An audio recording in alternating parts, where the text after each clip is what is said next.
오늘 우리에게 주시는 하나님의 말씀은 사무엘상 30장 1절로 25절까지의 말씀입니다. 봉독은 1절에서 8절, 17절에서 19절까지 하도록 하겠습니다.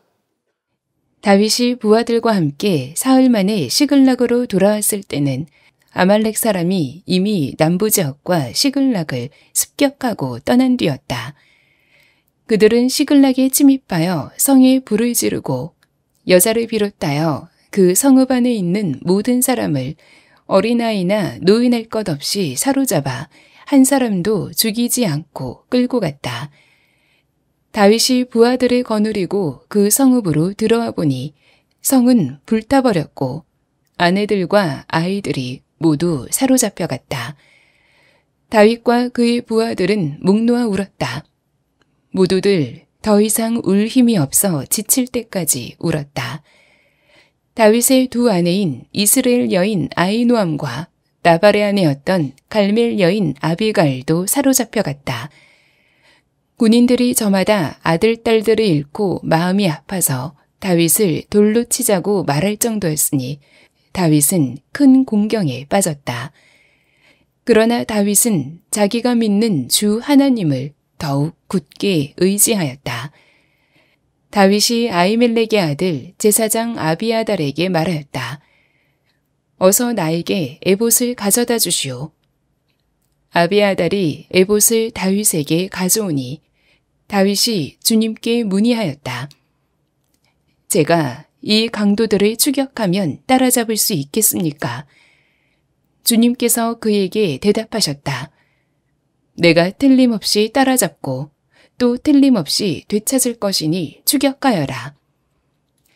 다윗이 새벽부터 그 이튿날 저녁 때까지 그들을 치니 그들 가운데서 낙타를 탄 젊은이 400명이 도망친 것 말고는 한 사람도 살아남지 못하였다. 이리하여 다윗은 아말렉 사람에게 약탈당하였던 모든 것을 되찾았다. 두 아내도 되찾았다. 다윗의 부하들도 잃어버린 것을 모두 찾았다. 다윗은 어린아이로부터 나이 많은 노인에 이르기까지 아들과 딸, 그리고 전리품에서부터 아말렉 사람이 약탈하여 간 모든 것에 이르기까지 그 모든 것을 되찾았다.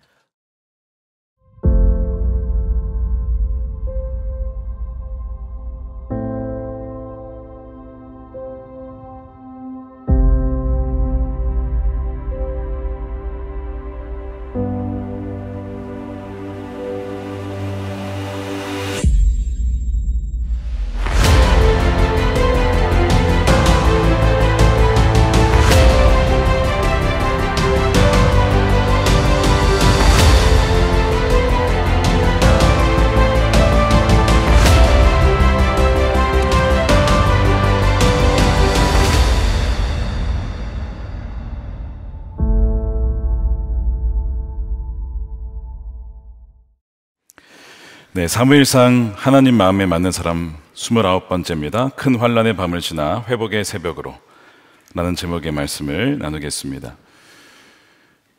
어제 대통령 탄핵 소추안이 가결되었습니다. 정치적 상황이 무척 혼란스럽지만 여러분 꼭 믿으셔야 될 것이 이 나라를 다스리는 분은 하나님이십니다. 하나님이 우리의 진정한 왕이시고 사람은 대리 통치자일 뿐이죠. 그래서 우리가 잠시 우리 국가 지도자의 부재 상황일 때 우리가 이 상황을 하나님께 올려드리면서 우리 믿는 그리스도인들이 나라의 진정한 회복을 위해서 기도해야 되는 줄 믿습니다. 다니엘이 나라가 어려울 때에 금식하며 나라를 위해서 기도했을 때 그의 기도를 들으시고 하나님께서 회복해 주셨는데, 지금 저희가 이제 1월 1일부터 21일간 작년과 같이 또 올해 초와 같이 다니엘 20일 금식 기도를 시작하게 됩니다. 저와 우리 목사님들은 지지난주부터 벌써 시작을 했고 한 번 마치면 또 새해에 한 번 더 시작을 하게 될 텐데요. 여러분들도 이 기도의 자리에 나오셔서 진정한 나라 회복을 위해서 새벽 기도에 또 성전 기도, 여러분 골방 기도를 통해 참여해 주시기를 부탁을 드립니다. 많은 사람들이 다윗이라는 인물을 좋아합니다. 근데 그 이유는 다윗이 완벽해서가 아닙니다. 흠이 없어서가 아닙니다. 다윗도 우리처럼 넘어지고 실수하고 실패하고 방황하고 의도적으로 하나님께 묻지 않고 그렇게 결정했다가 혼나는 이런 모습 때문에 그렇습니다. 그래서 그는 참 처참한 실패자이지만 동시에 위대한 승리자이죠. 그가 넘어졌을 때, 또 그가 회개하였을 때 하나님은 은혜를 베푸셔서 그를 돌이켜 주셨고 회복해 주셨기 때문에 그렇습니다. 어떤 시인은 다윗에 대해 말하기를, 다윗은 너무나 다양한 사람, 그는 마치 한 사람이 아니라 모든 인류의 전형인 것 같았다. 그 한 사람의 인생 안에 모든 인류의 희노애락이 담겨 있는 듯한 그런 느낌을 받는다는 거예요. 그래서 이 다윗의 다사다난한 삶에서 여러분 모두가 적어도 한 가지는 나와 이 점은 참 닮았다, 이런 상황이 참 닮았다라는 것을 아마 느끼시게 될 겁니다. 오늘도 이 다윗의 인생을 통해서 여러분들 삶 가운데 개인적으로 가정에 주시는 하나님의 말씀을, 그 음성을 듣게 되게 되시기를 축복합니다. 다윗의 삶을 돌아보면 참 고난이 많았는데 믿음의 삶에는 여러분 항상 고난이 있기 마련이죠. 믿음이 없었더라면 당하지 않을 고난, 그런데 믿기 때문에 또 하나님의 자녀이기 때문에 당하는 고난이 있습니다. 하나님께서는 그를 사랑하셔서 징계하시고 또한 하나님께서는 사생자는 징계하지 않습니다. 그러나 다윗을 사랑하셔서 그를 건지시고 혹독하게 징계하고 훈련을 시키십니다. 아마 여러분들 가운데서도 어려운 가운데 있는 분들이 계시다면 특별히 오늘 이 말씀이 여러분들에게 회복을 주시는 하나님의 음성으로 듣게 될 줄로 믿습니다. 자, 오늘 본문에 보시면 다윗의 인생에서 지금까지 중에 가장 어둡고 가장 절망적이고 가장 큰 환난을 만난 그 사건이 기록이 되어 있습니다. 이 사건에 비하면 이전의 환난은 이건 환난도 아니다 싶을 정도의 위기 상황을 그가 마주하게 돼요. 우리가 지난주에 살펴봤죠. 그가 아기스 왕, 즉 블레셋에 망명한 이후에 아기스 왕과 함께 있다가 이제는 이스라엘과 함께 전쟁을 치러야 되는 그 위기 상황을 맞이했습니다. 전쟁을 치를 수도 없고 그렇다고 빠져나올 수도 없는 이 딜레마의 상황 속에 하나님께서 이 다윗을 건져 주셨어요. 빼내 주셨습니다. 그 부하들이 반대하는 바람에 왜 여기 히브리 사람들이 여기서 뭐 하고 있느냐 이러는 바람에 그냥 자연스럽게 빠지게 된 겁니다. 하나님의 은혜였죠. 건져 주시는 은혜, 빼내 주시는 은혜가 있었습니다.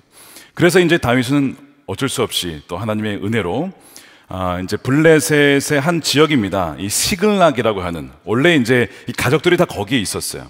이 전쟁 때문에 잠깐 나온 거였는데 사흘에 걸쳐서 다시 그 시글락으로 돌아가게 됩니다. 도착을 했는데 이 시글락 자신들의 거처로 삼았던 그 성이 불타버린 겁니다. 얼마나 황당했어요. 여러분들 일을 보시고 출장을 갔다가 돌아왔는데 집이 불타 있어요. 너무 당황스럽지 않겠습니까? 가족들은 어떻게 됐을까? 내 자녀들은 어떻게 됐지? 내 배우자, 아내 어떻게 됐을까? 없는 거예요. 성경에 보니까 아말렉이 습격을 해가지고 아마 밤에 습격을 했을 겁니다. 다윗이 3일간 비운 사이에 이 시글락을 공격을 해가지고 성을 불태우고 노인과 어린아이, 자녀들 할 것 없이 다 한 명도 빠짐없이 사로잡아 갔다라고 되어 있어요. 너무나 충격적인 이 상황 속에서 뭐 이거 그냥 어떻게 할 수 없으니 그냥 울기만 하는 겁니다. 자, 4절 보십시오. 다윗과 그의 부하들은 목 놓아 울었다. 모두들 더 이상 울 힘이 없어 지칠 때까지 울었다. 감당하기 어려운 고통을 당할 때에 펑펑 울기 시작하고 나중에는 눈물조차 나오지도 않죠. 다윗이 지금까지 숱한 고난을 당했다고 말씀을 드렸어요. 사울로부터 살해 위협도 당하고 고독과 외로움과 사람들의 배신과 스트레스, 굶주림, 뭐 정말 각양각색의 고난을 이 광야에서 겪었습니다. 더 이상 무슨 고난이 더 있겠나 싶을 바로 그때에 이 시글락의 이 재앙을 만나게 된 거예요. 그러니까 이 다윗의 부하들이 마음이 어땠을까? 완전히 무너져 내린 겁니다. 설상가상으로 이 부하들이 다윗을 죽이려고 하는 겁니다. 그것이 6절이에요. 군인들이 저마다 아들, 딸들을 잃고 마음이 아파서 다윗을 돌로 치자고 말할 정도였으니 다윗은 큰 곤경에 빠졌다. 큰 공경에 빠졌다. 다윗은 크게 다급하게 되었다. 개정판에 이렇게 번역을 했는데요. 지금까지 여러 가지 환난이 많았지만 내부 분열을 통해서 부하들의 반역은 처음 있는 일입니다. 여러분, 이 부하들이 누구였습니까? 아둘람 군에 다윗이 있을 때 사람들이 몰려왔어요. 환난당한 자, 원통한 자, 빚진 자. 이 사울의 광기 어린 통치 아래 더 이상 살 수 없다라고 해서 사울을 피해서 다윗에게 찾아온 사람들입니다. 갈 곳이 없었던 그들을 다윗이 거두어 주었어요. 여기에 머물러 있으십시오. 여기 있으면 안전합니다. 아비아달도 도망쳐서 왔을 때 내게 있으면 괜찮다. 내게 머물러 있어라. 그렇게 품어서 만들어진 인원이 처음에 400명, 그 다음에 600명까지 늘어났습니다. 그 사람들이, 이 군인들이, 이 부하들이에요. 다윗이 돌봐주고 훈련시켜주고 이제는 장수가 된 사람들인데, 자, 큰 환난을 피해서 왔는데 기존과 비교할 수 없는 더 큰 환난을 만나게 된 것이죠.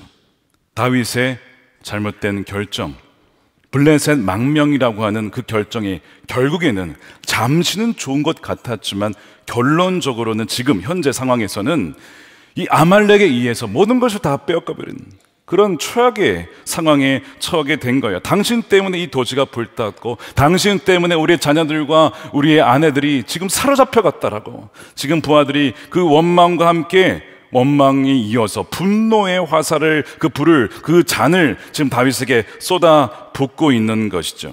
여러분, 가족들이 사로잡혀 갔는데 이렇게 하지 않을 사람들이 어디에 있겠습니까? 이 다윗의 부하들은 더 이상 이 다윗의 리더십이 이끄는 시련의 광야 생활을 더 이상 견딜 수가 없는 거예요. 지금까지 굶주리기도 하고 사울에게 쫓기도 하고 도망치고 다 견딜 수 있었는데, 그래도 가족은 있었거든요. 근데 그 가족을 잃어버렸어요. 그러면 다 끝난 거 아닙니까? 그러니까 지금 더 이상 견딜 수가 없다. 다윗을 끝장내자. 다윗의 부하들이 아무 생각 없이, 여러분, 다윗에게 돌을 던지고 있는 게 아닙니다. 이 잿더미가 된 시글락의 이 재앙은 다윗에 대한 하나님의 심판이라고 이들은 믿고 있는 거예요. 그들은 생각하기로 이렇게 생각한 거죠. 다윗이 진정 하나님이 택한 하나님의 사람이었다라면 이 시글락 성이 잿더미가 됐겠느냐, 가족들이 사로잡혀가는 최악의 상황이 벌어졌겠느냐? 결코 그렇지 않았을 거야. 그러니까 벌어졌다는 얘기는 하나님이 다윗을 버리셨다, 하나님이 다윗을 심판하신다. 그들은 이렇게 해석을 하면서 나름대로 하나님의 뜻대로 하기 위해 지금 돌로 치자라고 외치고 있는 것이죠. 이 비통한 현실과 지도자에 대한 환멸이 절망으로, 그리고 분노로 이어지게 되는 거예요. 여러분, 욥기를 읽어보셨죠? 욥기 읽어보시면 욥이 자녀들을 잃고 재산을 잃었을 때에 친구들이 와서 무슨 얘기를 합니까? 야, 너 죄 지어서 그래. 그 사람들의 일반적인 반응이 무엇이냐면, 죄에 대한, 하여튼 그 고통에 대한, 너 죄 지어서 그런 거야. 인과응보를 얘기합니다. 이게 아주 일반적인 사람들의 사고방식, 히브리인들의 또한 사고방식이었습니다. 물론 로마서에서도 그런 얘기를 하죠. 죄의 삭은 사망이다.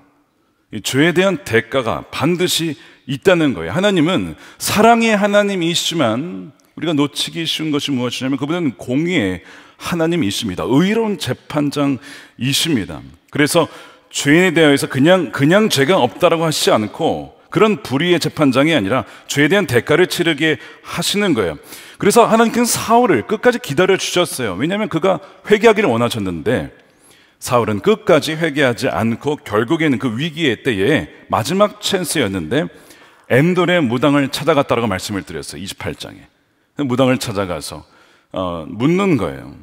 결국에는 하나님께 나아가지 못하고 회개하지 못한 그의 비참한 결말이 이제 그 다음 장입니다. 31장이 기록이 됩니다. 우리가 이제 이것을 우리 성탄절 지난 다음에 살펴볼 겁니다. 사울의 비참한 결말이죠. 그러니까 여러분, 우리가 하나님을 정말 두려워할 줄 알아야 됩니다. 하나님을 경외하는 자가 되어야 된다는 거예요. 하나님 참 크고 두려우신 분이십니다. 자, 이 시글락의 재앙을 본 부하들이 이렇게 생각을 한 것이죠. 하나님께서 지금 다윗을 심판하신다, 이렇게 보시는 거예요. 자, 그러면 지금 다윗의 편에 선자가 없습니다. 그리고 가족들은 사로잡혀갖고 모든 재산을 다 잃어버렸어요. 모든 것을 다 잃어버렸습니다. 지금 이 시글락에서 마주한 이 위기가 다윗의 인생 가운데 가장 큰 위기요, 가장 밑바닥 나락으로 떨어진 이 상황입니다. 이 사무엘상 30장에 나타나는 이 시글락의 영적인 의미가 무엇이냐면 이런 겁니다. 더 이상 나빠질 수 없다라고 생각한 이후에 찾아온 환란입니다. 야, 이보다 더 나빠질 수 있을까? 이보다 더 바닥을 칠 수 있을까 싶은데 계속 내려가는 거예요. 이것이 시글락입니다. 아마 여러분들 중에 현재 그런 이 시글락을 마주한, 이 시글락의 재앙을 마주한 그런 분들이 계실 거예요. 지지난주죠. 아둘람 기도회 재정이란 주제로 저희가 모여서 강사님을 모시고 또 함께 기도한 시간을 가졌는데, 그 당시에 우리 간증하신 성도님이 계십니다. 그분이 이런 간증을 하셨어요. 자기는 어릴 적부터 지금까지 계속 고난 가운데 살아왔다는 거예요. 인내는 자신의 인생이었답니다.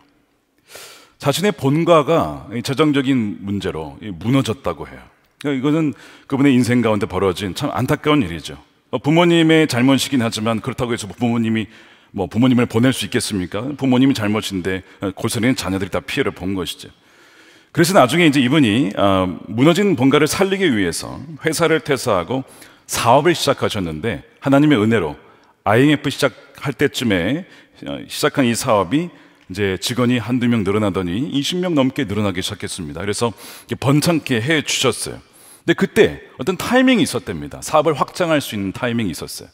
근데 주위에서 도와달라는 사람이 많아서 이거 끊지를 못해서 결국 그 타이밍을 놓쳤고, 그 이후부터 사업은 기울기 시작해서 지금 최근 몇 년간 가장 인생의 힘든 시간을 수년째 보내고 있다는 거예요. 자, 본가가 무너졌을 때 이제는 바닥이니까 이제는 앞으로 올라갈 일만 남았어라고 생각을 했는데, 그게 아니고, 그게 끝이 아니고 그 뒤가 더 있었다는 것이죠. 이것이 뭐라고? 이것이 시글락이에요. 너무나 안타까운 일이죠. 너무나 고통스러운 일입니다.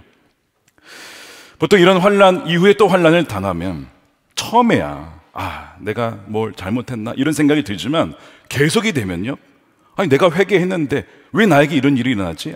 아니면 하나님 저한테 도대체 왜 이러십니까? 라고 하는 그런 마음이 들기 마련이에요. 하나님께서 이 블레셋으로 망명해 간 다윗을 정말 그냥 말없이 정말 기적적으로 그를 이렇게 건져주셨습니다. 건져주셨는데 갑자기 또 오늘 30장에 와서는 이 시글락의 재앙을 허락하신 거예요. 그러니까 하나님은 건져주실 때는 언제고 다시 이 재앙을 부어주시니, 도대체 이거 하나님 이 변덕이 너무 심하신 거 아니냐, 이렇게 느껴질 정도예요. 우리가 읽을 때도 그렇잖아요. 아니 29장에서 건져줄 때는 언제고 30장에 이건 또 뭡니까? 이해가 잘 안 되는 것이죠. 여러분, 다윗이 오늘 시글락에서 이 큰 고통과 환란 이후에 환란을 당한 이유가 무엇일까요? 27장, 28장, 29장을 쭉 30장까지 읽다 보면 성경은 암묵적으로 그 이유를 얘기하고 있어요. 다윗이 하나님께 묻지 않고 1년 4개월 넘게 이 블레셋으로 망명한 것 때문에 그렇습니다. 물론 그의 그런 죄에 대해서 하나님은 용서하시고 그를 건져주셨지만, 그 죄에 대한 대가를 지금 30장에서 치르게 되는 거예요. 왜 이런 어떤 대가를 치르게 하셨는가? 그에게 맡겨진 것이 너무 큽니다. 다윗에게 맡겨진 것이 너무 컸어요. 하나님은 그에게 나기드라고 하는 사명을 주셨습니다. 너는 나의 대리 통치자야. 너는 나의 뜻을 묻고 나의 마음에 맞게 행동할 때에 너를 통해 내가 드러나게 될 거야. 이 사명을 주셨는데, 그 다윗이 어떻게 했습니까? 묻지도 않고 자기 스스로 자력갱생, 이제는 내 힘으로 내 인생이 주인이 되어서 생존을 추구하자라고 해서 간 것이 이 블레셋 망명이었어요. 이것은요, 단지 그냥 망명한 것이 아니고요, 이것은요, 하나님의 통치와 다스림을 거부하는 반역이었습니다. 사실 이것은 반역이었어요. 그냥 넘어갈 일이 아니었던 것이죠. 그래서 하나님은 그 위기에서 건져주시긴 하셨지만, 오늘 이 시글락 재앙을 통해서 지금 이 다윗의 불신앙과 불신에 대한 대가를 치르도록 하시는 거예요. 그래서 이 시글락의 재앙은 바로 하나님의 징계입니다. 하나님의 징계에는요, 여러분, 내적 징계와 외적 징계가 있어요. 내적 징계는 어떻게 일어나냐면 하나님께서 말씀을 통해서 우리에게 깨닫게 하시는 겁니다. 여러분, 말씀을 읽으실 때 은혜 받는 구절들이 있고 때로는 찔리는 말씀이 있어요. 찔릴 때에 바로 그것이 하나님이 우리를 내적으로 다루시는 겁니다. 너가 돌이켜야 된다, 너가 회개해야 된다, 말씀으로 알려주시는 거예요. 이렇게 우리가 예배를 드릴 때에도 여러분, 이제 어떤 오늘 메시지가 들릴지 모르고 오셨잖아요. 설교를 통해서 하나님의 메시지가 들려질 때에 우리 마음에 감동이 될 때도 있지만 찔릴 때가 있어요. 여러분, 그것이 내적인 어떤 징계의 방식입니다.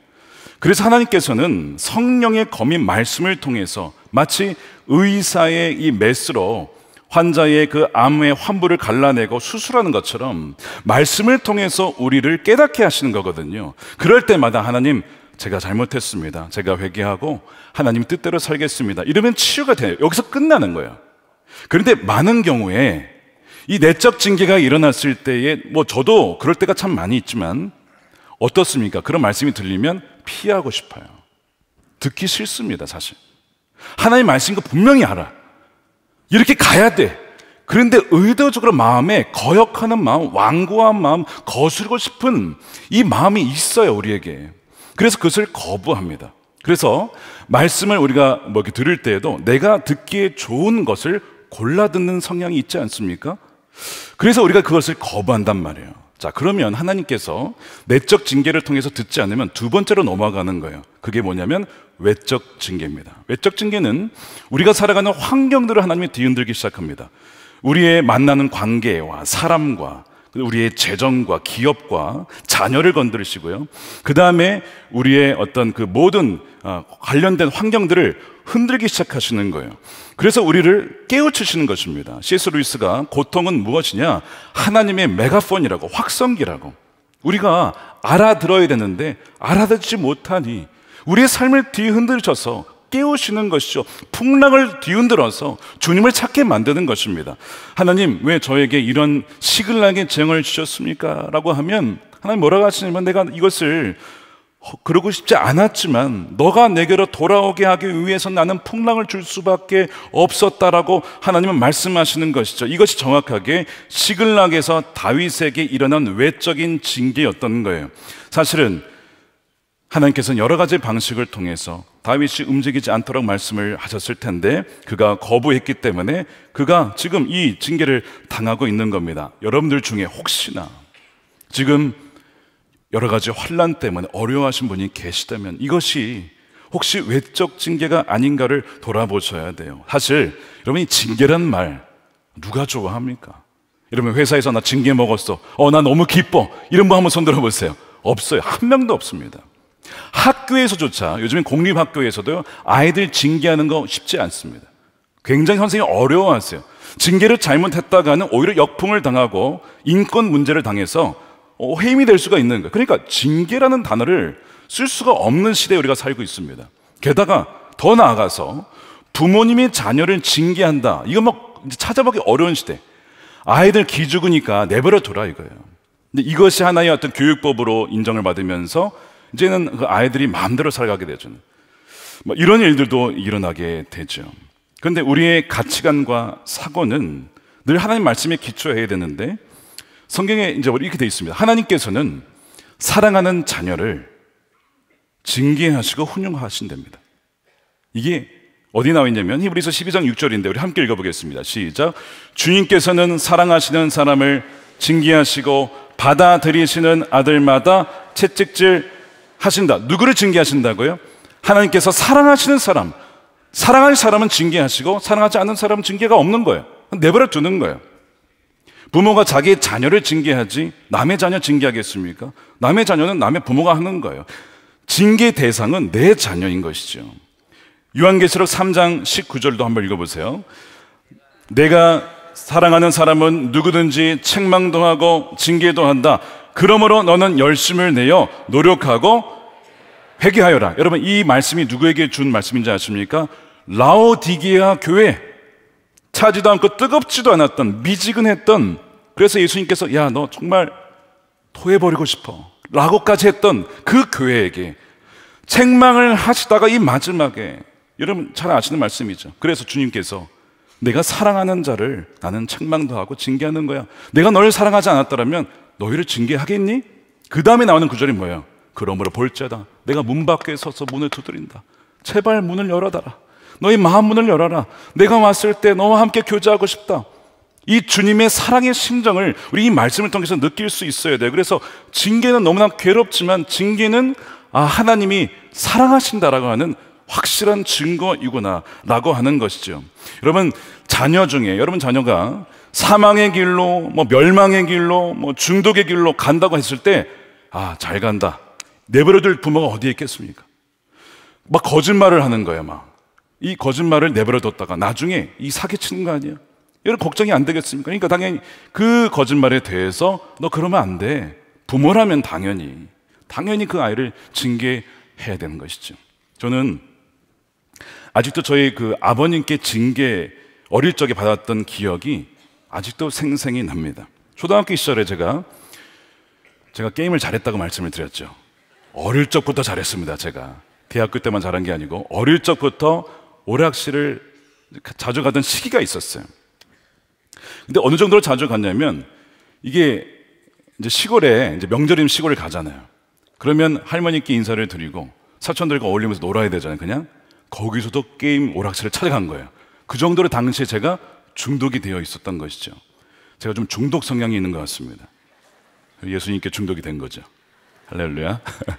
그리고 중독 성향이 있었던 것 같아요. 그러니까 이제 그래서 어쨌든 사촌과 함께 신나게 게임을 하고 있는데 사촌이 형이 불쑥 찾아왔어요. 그 오락실에. 하위야, 너 아버지가 찾으신다. 삼촌이 널 찾으셔. 그래요? 난 이제 무슨 심부름 시킨 줄 알고 갔어요. 아무 생각 없이 갔습니다. 시골집 마당에 있었는데 아버님이 서 계신데 표정이 심각한 거예요. 그리고 손에는 몽둥이가. 여러분 오해하지 마시고 저희 아버지 구타하거나 그런 분 아니십니다. 근데 그날은 몽둥이가 쥐어져 있었습니다. 너 어디 갔다 왔어? 오락실 갔는데요. 종아리 거더라. 그러면서 종아리를 그 몽둥이로 치시는데요. 일단 너무 아팠고 근데 생각도 아픈 것 같아요. 그 다음에 사촌들이 다 보고 있었는데 좀 창피하기도 했어요. 그러니까 굴욕을 당한 거예요. 수치를 당한 것이고 그래도 너무 아팠어요. 근데 그때 아버님께서 다시는 오락실에 가지 말아라 라고 말씀하시는데 그 목소리가 약간 준음하면서도 떨리는 거예요. 그래서 저는 그때는 잘 이해를 못했습니다. 아니 오락실 간 거 가지고 이렇게 혼낼 일인가?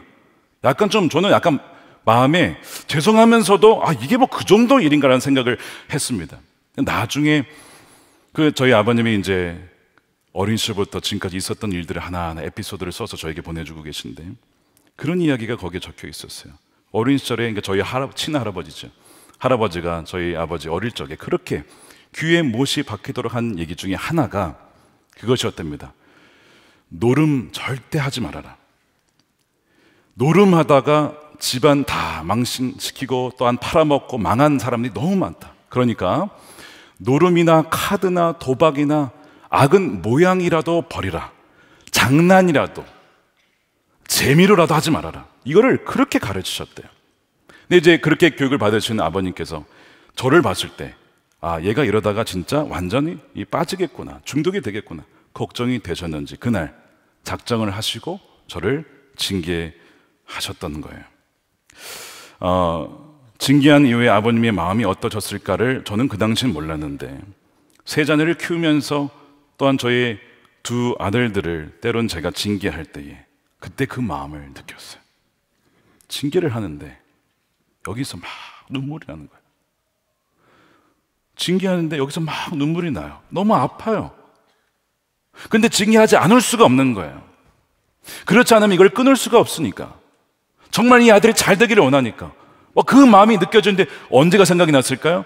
아버지가 저를 징계했을 때. 바로 그때가 그 수십 년 전에 그때가 그 순간이 생각이 딱 되면서 오버랩이 되면서 아버지가 그때 이런 마음으로 나를 징계하셨겠구나라는 것이 확 느껴지는 것입니다. 여러분 지금 왜 다윗에게 이런 일이 벌어졌냐고요? 지난 인생에 지금 다윗이요 하나님을 사랑하고 하나님 마음에 맞는 사람이라고 잘 오다가도 그냥 떨어질 때가 있어요. 떨어져 나가고 방황할 때가 있어요. 다시 돌아왔어요. 근데 이것이 자꾸 반복이 되는 거예요. 이제 조금 있으면요, 이제 사울 죽습니다. 이제 왕이 되어야 돼. 왕으로서 이제 통치를 해야 돼. 하는 마음에 맞는 사람으로 통치를 해야 된다고요. 이제 2장만 넘어가면 이제 왕이 되는 건데, 지금 다윗이 어떤 상황이에요? 블레셋의 망명에 간 상황이에요. 정말 결단을 하신 거죠, 하나님께서. 징계를 해야겠다. 그래서 정말 나에게 돌아와서 정말 나만을 의지하는 다윗이 되기를 원한다라는 마음으로 하나님께서 이 시글락을 허락하신 것입니다. 여러분, 시글락의 대환란을 당하셨습니까? 당하고 계십니까?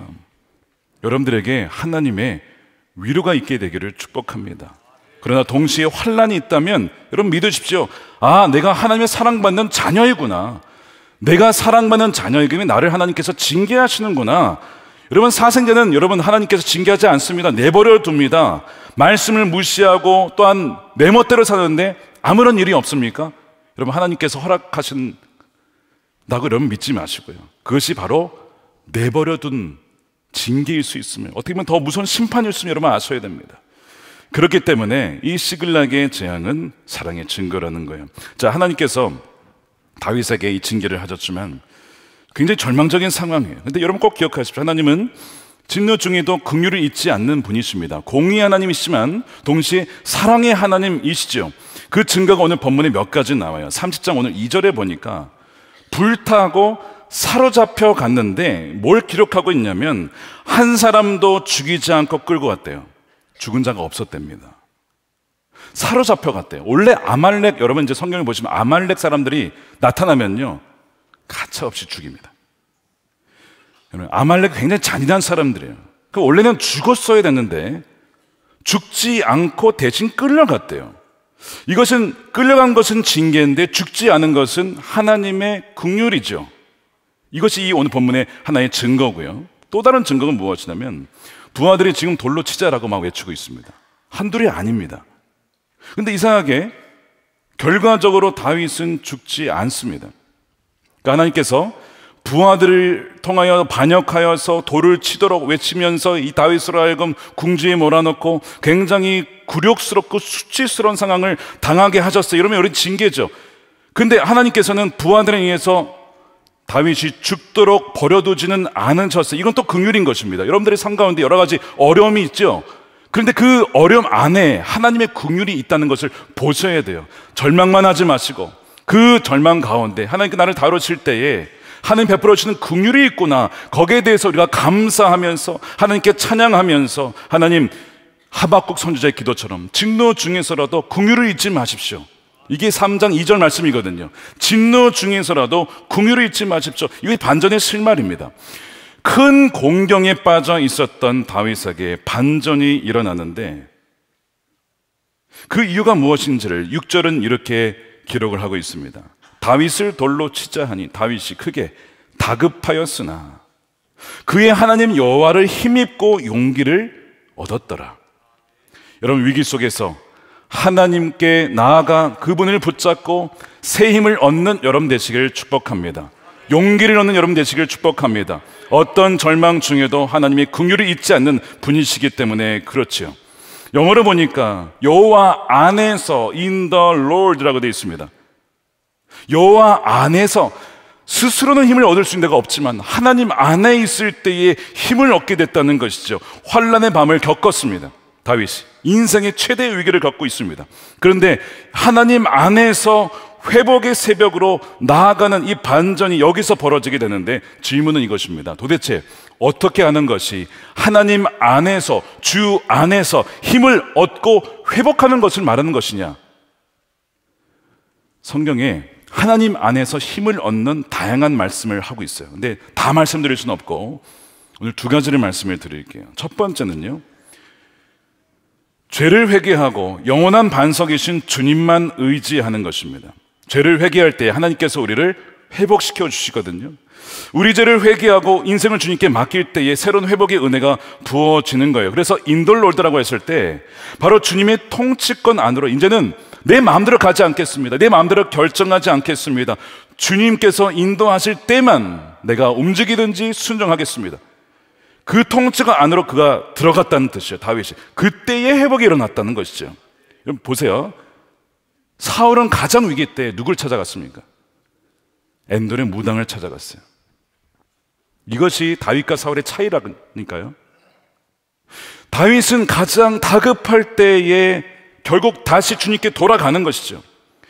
인생의 바닥을 쳤을 때에, 어떤 사람은 바닥을 쳤을 때 깨어져 버립니다. 완전 산산조각이 나요. 근데 어떤 사람은 바닥을 쳤을 때 그 바닥이 흔들리지 아니하는 반석인 그리스도를 만나는 경우가 있습니다. 저희 교회 새가족 이제 세례를 받으실 때 거의 30-40%가 인생의 어떤 문제로 말미암아 오신 분들이에요. 인생의 바닥을 쳤을 때, 재정적인 바닥이든 건강이든 자녀의 문제든 바닥을 쳤을 때 바로 깨진 것이 아니라, 물론 깨졌죠. 자신을 의지했던 그 마음은 깨졌지만 오히려 그것 때문에 인생의 반석 되신 주님을 만나서 예수를 믿고 세례 받으시는 분들이 굉장히 많아요. 다윗이 시편 62편에 이렇게 고백합니다. 우리 함께 읽어볼까요? 시작. 오직 그만이 나의 반석이시요 나의 구원이시요 나의 요새이시니 내가 크게 흔들리지 아니하리로다. 나의 반석이신 주님을 진짜로 이제는 의지하겠다라고 고백을 하는 것이죠. 이 반석이 누굽니까?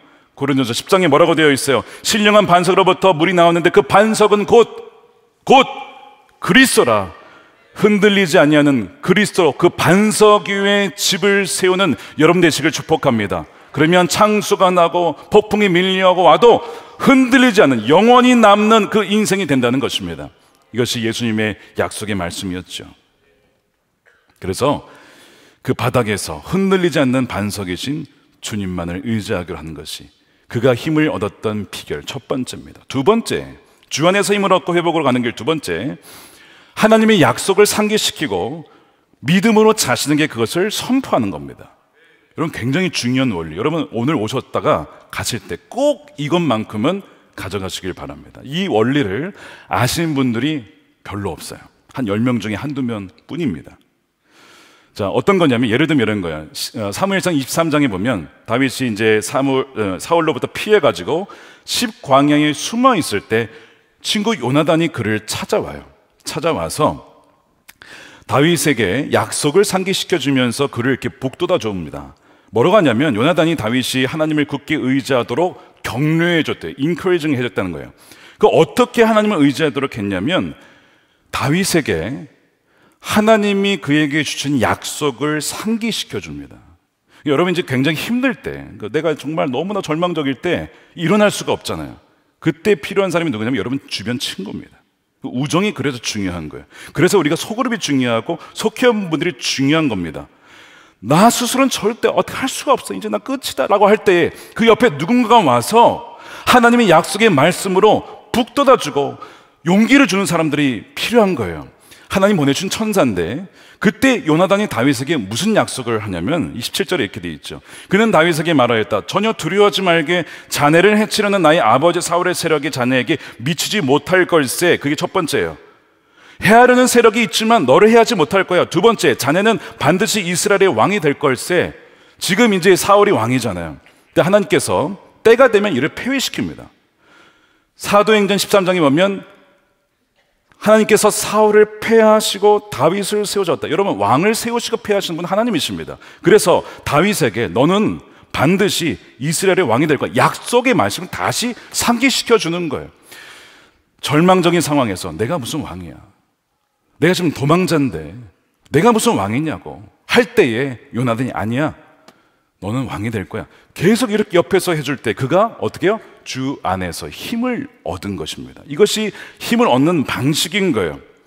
그래서 이 다윗이 그때 요나단을 말미암아 힘을 얻었던 것을 생각했을 겁니다. 그러면서 다시 이 위기 상황에서 하나님의 약속의 말씀을 상기시키고, 이제 요나단 없어요. 아무도 없어요, 주위에. 그때 어떻게 됩니까? 아무도 없으면 그 약속의 말씀을 나에게 선포하는 거예요. 이게 회복으로 가는 너무나 중요한 원리입니다. 어디에 나온지 아십니까? 시편 42편, 시편 43편, 계속 거기에 이 말씀이 나와요. 자, 이겁니다. 우리 함께 읽어볼게요. 시작. 내 영혼아, 내가 어찌하여 낙심하며 어찌하여 내 속에서 불안해하는가? 너는 하나님께 소망을 두라. 나는 그가 나타나 도우심으로 말미암아 내 하나님을 여전히 찬송하리로다. 목회를 하다 보면 사단의 여러 가지 공격이 있어요. 불화살이 있어요. 너가 무슨 자격이 있어? 야, 목회 그만둬라. 너 그냥 포기해. 내려와. 이민교회 할 때도 얼마나 그런 소리들이 많았는지, 마귀의 속삭임들이. 그때마다 제가 어떻게 이겼을까요? 격려해 주신 분들은 물론 있었지만 약속의 말씀 붙잡고 하나님께서 저를 여기에 세워주셨죠. 그래, 너는, 제 자신에게 얘기하는 거야. 너는 하나님의 자녀야. 너는 하나님의 종이야. 너는 하나님이 세우셨어. 이 약속의 말씀, 왜 어쩌여 이렇게 불안해하니? 왜 낙심하니? 하나님께 소망을 둬. 하나님께서 너의 방패가 되시오. 하나님께서 너의 요새가 되시오. 하나님께서 너의 피할 바위가 되시는 거야. 저에게 선포를 하는 거야, 저에게. 그러면요, 놀랍게도요, 어떤 절망적인 상황이 있어도 막 살아나는 거예요. 그렇지, 하나님께서 약속해 주셨지. 한국에 와서도 마찬가지입니다. 한국에 와서도. 여러분, 지금 어떤 형편이 있든지 이 시편 42편 말씀을 가지고 내 영혼아 왜 낙심하냐? 하나님의 나타나 도우심을 말미암아 여전히 하나님을 찬송할 것이다 라고 주님께 나아가면서 자신에게도 이 약속의 말씀을 선포함으로써 주 안에서 새 힘을 얻는 여러분 되시기를 축복합니다. 자, 그래서 이 새 힘을 얻은 다윗이 바로 바뀝니다. 그 증거가 무엇이냐? 영적으로 회복된 증거가 무엇이냐? 하나님과의 관계가 회복이 돼요. 하나님께 나아가서 묻는 거예요. 아, 내가 영적으로 지금 회복됐다는 증거가 어떻게 알 수 있냐면, 내가 주님께 묻고 주님의 음성을 듣는 이 관계가 이어지고 있느냐를 봐야 되는데, 바로 다윗이 제사장 아비아달을 부르죠. 다급하게 부릅니다. 느낌표로 되어 있어요. 본문을 보시면 제사장에게 불러요. 에봇을 가져와라. 그래서 그 에봇 안에 우림과 둠밈을 통해서 하나님의 뜻을 물어요. 예, 아니오를 묻는데 이렇게 물었습니다. 다윗이 주님께 문의하였다. 제가 이 강도들을 추격하면 따라잡을 수 있겠습니까? 주님께서 그에게 대답하셨다. 내가 틀림없이 따라잡고 틀림없이 되찾을 것이다. 추격하여라. 예스라고 한 거예요. 하나님의 응답을 받습니다. 그래서 하나님과의 관계가 회복이 되니까 하나님께서 그 다음에 막혀 있었던, 깨어졌던 관계를 하나씩 풀어주기 시작하는데, 영적인 회복과 재정적인 회복과 관계적인 회복을 하나하나씩 풀어주는 거예요. 자, 보십시오. 하나님과의 관계가 풀어졌잖아요. 자, 그 다음 절이 9절인데, 그래서 다윗이 응답을 받고 출동을 해요. 자, 그런데 지금 누구랑 같이 가죠? 자, 9절 보십시오. 다윗은 데리고 있는 부하 600명을 거느리고 출동하였다. 이게 무슨 말이에요? 다윗을 치자고 했던 그 부하들이 다윗이 하나님께 나아가서 회개하고 고백하고 불쌍히 여겨달라고 힘을 얻는 그 장면을 통해서 부하들이 다시 다윗을 따르게 되었어. 함께 이 아말렉을 추격하러 움직이는 거야. 자, 하나님과의 수직적인 관계가 회복이 되니까 수평적인 관계가 회복이 되면서 부하들이 움직이기 시작해서 분열되었던 팀이 원팀으로 회복이 되어서 이제 이 아말렉이라는 공동의 적을 향하여서 달려나가게 되는 것이죠. 자, 그러면 그 다음에 지금 가족들을 잃어버렸고 재정을 잃어버렸어. 이것은 어떻게 회복이 됐느냐? 이렇게 출동해도 사실 찾을 수 있는 보장이 없습니다. 아니, 그 넓은 땅에 아말렉이 어디인 줄 알고 찾아갑니까? 말이 안 되죠. 하나님이 도우시면 없으면 불가능한 거예요. 근데 오늘 11절에 숨겨진 하나님의 섭리가 있어요. 600명과 함께 막 이제 추격하고 있는데 거기서 웬 애굽 종을 하나 발견합니다. 보니까 이 사람은 이 아말렉 사람들의 종이었어요. 애굽 출신. 버림을 받은 거예요. 왜 버림을 받았느냐? 병에 걸렸다고 버렸습니다. 근데 그 버려진 바로 그 길을 마침 다윗과 부하들이 지나가게 되면서 만난 거예요. 그래서 그가 굶주렸기 때문에 먹을 것을 주면서 죽이지 않을 테니까 아말렉 사람들은 어디 있는지 얘기해달라. 정보를 그가 얘기해 줍니다. 그 얘기를 듣고 아말렉이 있는 것을 확인을 하고, 자, 그 다음에 다음날 새벽부터 그 다음날 이튿날까지 이틀에 걸쳐서 아말렉을 치기 시작합니다. 그 17절이에요. 다윗이 새벽부터 그 이튿날 저녁 때까지 그들을 치니 이리하여 다윗은 아말렉 사람에게 약탈당하였던 모든 것을 되찾았다. 다윗의 부하들도 잃어버린 모든 것을 되찾았다라고. 자, 순서죠. 보세요. 하나님의 관계가 회복이 되고, 그 다음에 부하들과의 관계가 회복이 되어지고, 그 다음에 잃어버렸던 것을 그 다음에 회복하게 돼요. 이 순서로 하나님께서 하나씩 풀어주시는 것이죠. 근데 여기에는 보이지 않는 하나님의 섭리가 있는 거예요. 말씀드린 것처럼 5가지 요소가 하나라도 빠졌으면 일어나지 않는데 어떤 요소냐? 첫 번째, 하나님은 애굽인 종이 병들게 하셨어요. 그래서 첫 번째 요소고, 두 번째, 아말렉이 그 병든 종을 버리게 하셨습니다. 버리지 않았더라면 못 만나는 거죠. 근데 버리게 하셨어요. 세 번째, 추적하던 길에 그 종을 만나게 됐습니다. 다른 길로 갔으면 못 만나는 거예요. 그것이 세 번째입니다. 네 번째는 그 종이 아말렉인이었다라면 보자마자 죽였겠죠. 근데 애굽 사람이었어요. 이것도 하나님의 섭리예요. 다섯 번째, 다윗이 그리고 부하들이 그를 죽이지 않고 살릴 마음을 품었다는 것이 또 하나님께서 역사하신 것입니다. 이 다섯 가지가 모두 보이지 않는 하나님의 섭리를 통하여서 다윗이 회복할 수 있도록 모든 것을 합력하여 선이 되도록 인도하신 하나님의 뭐라고요? 섭리인 것입니다. 이 놀라운 섭리가 여러분들의 가정 가운데 부어지게 되기를 축복합니다. 하나님과의 관계 회복을 통하여서 우리의 이웃과의 관계가 회복이 되어지고 재정적인 문제가 해결되어지는 그 은혜가 부어지게 되기를 축복합니다. 다윗이 내가 이렇게 죄인인데 나를 이렇게 사랑하시는가? 시편 103편에서 이렇게 고백합니다. 주님은 자비롭고, 우리 함께 읽겠습니다. 시작. 주님은 자비롭고 은혜로우시며 노하기를 더디하시며 사랑이 그지없으시다. 두고두고 꾸짖지 않으시며 노를 끝없이 품지 않으신다. 우리 죄를 지은 그대로 갚지 않으시고 우리 잘못을 저지른 그대로 갚지 않으신다. 아멘입니까?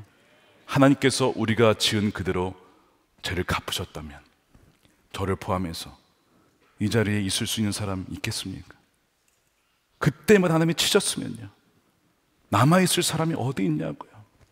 우리가 은혜 없이는 살 수 없는 존재들입니다. 은혜 없이. 하나님은 죄를 가만 놔두지 않아요. 그러나 그 죄인을 불쌍히 여기시는 거예요. 그래서 보내신 분이 누굽니까? 예수 그리스도입니다. 우리 죄를 대신하여서 죽으시고 죄인인 우리를 살리시기 위해요, 주님이 이 땅에 오셔서 태어나시고 또한 십자가를 지시고 모든 죄를 사하시고 우리를 살게 하시는 것이죠. 베드로전서 2장 24절 보십시오. 그는 우리 죄를 자기 몸에 몸소 지시고서 나무에 달리셨습니다. 그것은 우리가 죄에는 죽고 의에는 살게 하시려는 것이었습니다. 그가 매를 맞아 상함으로 여러분이 나음을 얻었습니다. 저와 여러분이 나음을 얻은 거예요. 주님의 십자가의 은혜로 말이죠. 여러분, 이것은 복음입니다. 이 시편 103편에서 다윗이 그 주님의 복음을 경험하고 나 같은 죄인을 살리신 주님의 은혜가 얼마나 큰지, 12절에 동이서에서 먼 것 같이 우리의 죄가를 우리에게서 멀리 옮기셨고 아버지가 자식을 긍휼히 여긴 같이 여호와께서는 자기를 경외하는 자를 긍휼히 여기시나니, 하나님을 경외하는 여러분 되시길 축복합니다. 그리고 긍휼함을 받는 여러분 되시기를 축복합니다. 아까 그 재정의 징계를 받고 회복 가운데 있는 그분이 이런 고백을 하셨어요. 나는 죽고 예수로 사는 삶, 주님께서 의의 옷을 더입혀 주셨습니다. 짧은 신앙생활이지만 하나님이 아니면 설명될 수 없는 일들이 너무나 많이 일어나고 있습니다. 말씀을 읽고 묵상하며 받은 복을 생각해 보면 두려움이 사라집니다. 이 영적 아이는 지금 생수의 강에 푹 빠져 있습니다. 푸른 초정에 누워 있습니다. 눈에 보이는 고난보다 나만 보시는 하나님의 기다림을 외면하지 않겠습니다. 진정 고난은 축복의 열쇠입니다. 오늘도 이분을 우연히 복도에서 만났어요. 목사님, 너무 행복합니다. 너무 기쁩니다. 사람들은 이해하지 못할 거예요. 제가 얼마나 기쁨이 넘치는지. 상황은 그렇지 못하는데 저는 그걸 보면서 하나님께서 영적인 관계를 회복시키시면서 그 최악의 환난의 밤을 지나 그분의 인생 가운데 회복의 새벽을 열어주고 계시구나 하는 것을 보았습니다. 이 동일한 회복의 새벽의 은혜가 여러분들 삶 가운데 충만하게 임하게 되기를 축복합니다.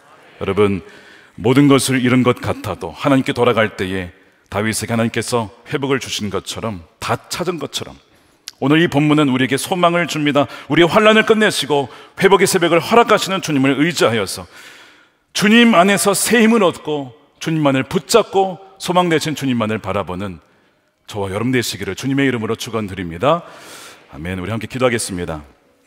이 시간 우리 함께 기도할 때 주님, 참으로 어려운 재정 형편과 또 영적인 문제와 또 깨어진 관계가 있지만 하나님, 주 안에서 새 힘을 얻고 회복되기를 원합니다.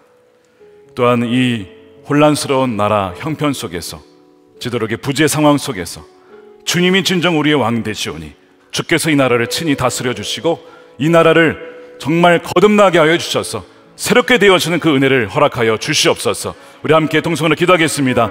살아계신 아버지 하나님 감사합니다. 우리 가운데 역사하신 주님을 찬양합니다. 하나님, 우리 힘으로 할 수 없음을 고백합니다. 그러나 절망적인 상황 속에서 주님만 바라봅니다.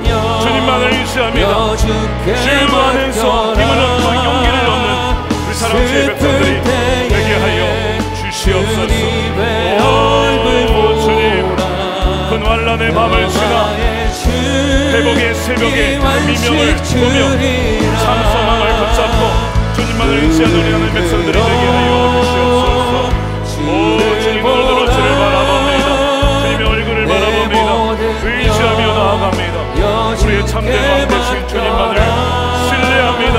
주님만이 우리의 만석 되십니다. 주님만이 우리 요새가 되십니다.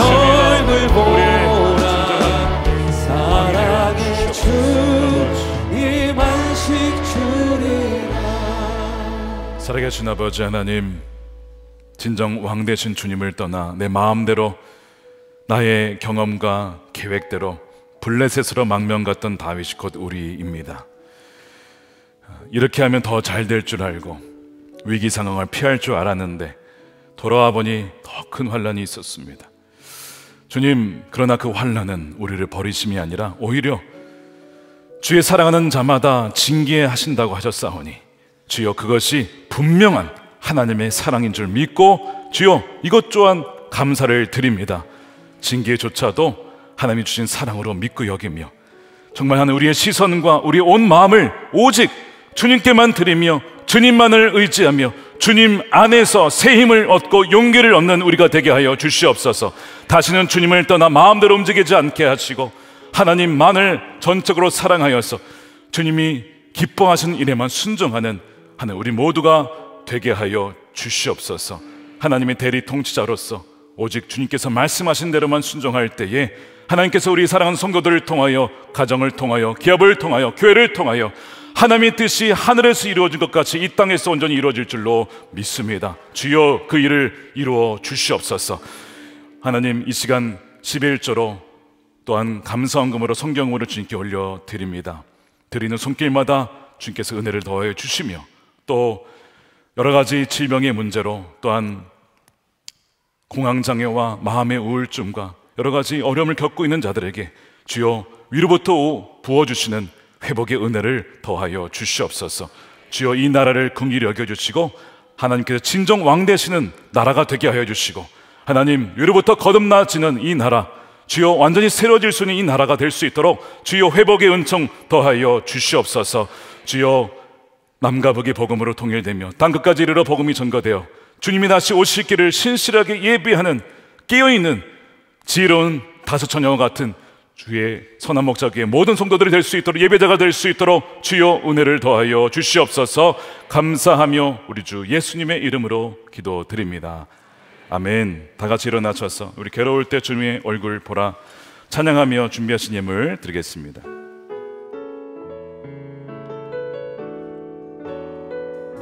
괴로울 때 주님의 얼굴 평화의 주님 바라보아라. 평화의 주님 바라보아. 세상에서 시달린 친구들아, 세상에서 시달린 친구, 위로의 주님 바라보아라. 위로의 주님 2절입니다. 힘이 없고 내 마음 연약할 때, 힘이 없고 내 마음 연약할 때, 능력의 주님 바라봅시다. 능력의 주님 바라보아. 주의 이름 부르는 모든 자는 힘 주십니다. 주의 이름 부르는 모든 자는 힘 주시고 늘 우리 두 손 들고 찬양합니다. 눈을 들어 주를 보라. 눈을 들어 주를 보라. 내 모든 영역 주께 맡겨라. 슬플 때에 주님의 얼굴 보라.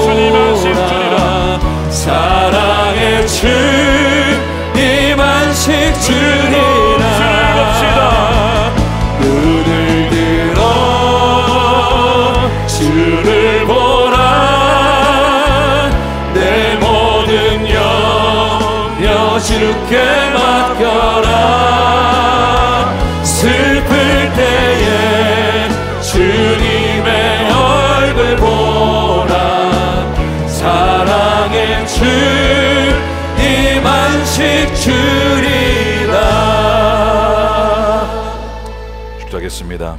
이제는 우리의 영원한 왕 되신 예수 그리스도의 크신 은혜와 독생자들을 아끼지 아니하고 내어주신 하나님 아버지의 크신 사랑하심과 우리와 늘 함께 하시는 성령님의 감화감동, 교통, 내주하심이 시글락의 재앙을 만났으나 사랑하는 자만 징계하신다는 주님의 그 사랑을 붙잡고 주님께 나아가기로, 새 힘을 얻기로 나아가는 사랑하는 모든 성도들 머리 위에 저들의 가정과 일터와 기업과 자녀와 다음 시대 이 교회와 주의 사랑하는 대한민국 가운데 영원히 함께 하시기를 간절히 축원하옵나이다.